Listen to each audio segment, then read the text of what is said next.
একটা বাক্য দেখে কিভাবে চিনবো যে কোন শব্দটা অ্যাডভার্ব হিসেবে ব্যবহৃত হয়েছে? তোমরা যারা সামনে ঢাকা বিশ্ববিদ্যালয় সহ অন্যান্য ইউনিভার্সিটিগুলোতে পরীক্ষা দিবা, এই অ্যাডভার্ব টপিক থেকে কিন্তু তোমাদের প্রশ্ন আসবেই।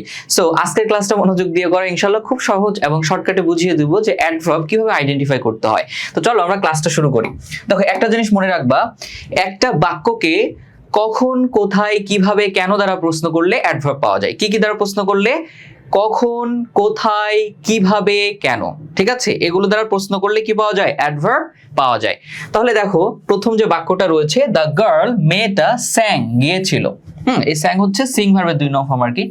তো দ্য গার্ল স্যাং, গান গেয়েছিল, বিউটিফুলি, সুন্দরভাবে। তুমি প্রশ্ন করো, মেয়েটা কিভাবে গান গেয়েছিল? সুন্দরভাবে গান গেয়েছিল, মনোরমভাবে গান গেয়েছিল। তাহলে এই যে কিভাবের উত্তরে কি আসতেছে? বিউটিফুলি, সুন্দরভাবে। তাহলে এই যে বিউটিফুলি যে আমার হচ্ছে ওয়ার্ডটা রয়েছে, এটা কিন্তু এখানে অ্যাডভার্ব। একটা জিনিস মনে রাখবা, কোন শব্দের শেষে যদি ডাবল এল ওয়াই থাকে, কি থাকে? ডাবল এল ওয়াই থাকে, তাহলে এটা নিশ্চিতভাবে অ্যাডভার্ব। এটা কি? নিশ্চিতভাবে অ্যাডভার্ব। আচ্ছা, এরপরে দেখো বলতেছে উই উইল লিভ, আমরা ত্যাগ করব বা আমরা ছেড়ে যাব, টুমরো, আগামীকাল।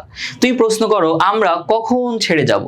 কখন দ্বারা প্রশ্ন করো, আমরা কখন ছেড়ে যাব। কখনের উত্তরে কি আসে? আগামীকাল, টুমরো, তাই না? আমরা কখন ছেড়ে যাব? টুমরো, আগামীকাল। তাহলে এই আগামীকাল শব্দটা হচ্ছে আমার এখানে অ্যাডভার্ব। এটা কি? অ্যাডভার্ব। বুঝতে পারছো? এবার দেখো বলতেছে দে আর ওয়েটিং, তারা অপেক্ষা করছে, আউটসাইড, বাইরে। তারা বাইরে অপেক্ষা করছে। আচ্ছা, তুমি প্রশ্ন করো এই বাক্যকে যে তারা কোথায় অপেক্ষা করছে। কোথায় দ্বারা প্রশ্ন করো, তারা কোথায় অপেক্ষা করছে। কোথায় এর উত্তরে কি আসে? বাইরে।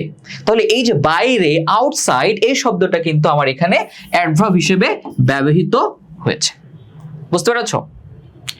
they are waiting outside, তারা বাইরে অপেক্ষা করছে। আচ্ছা, এবার দেখো he stayed home, সে বাড়িতে অবস্থান করেছিল, হ্যাঁ, because, কারণ he was sick, সে অসুস্থ ছিল।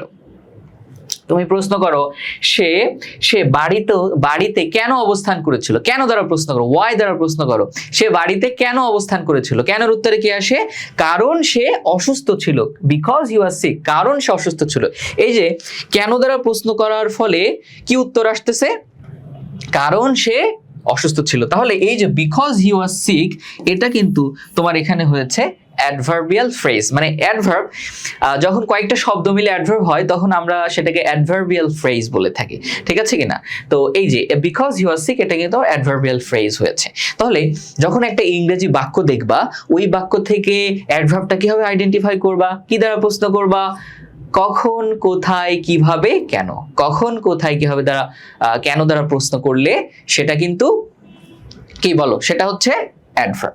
ওকে, আচ্ছা, তাহলে তোমাদেরকে একটা প্রশ্ন আমি এখানে করি। আমি বললাম যে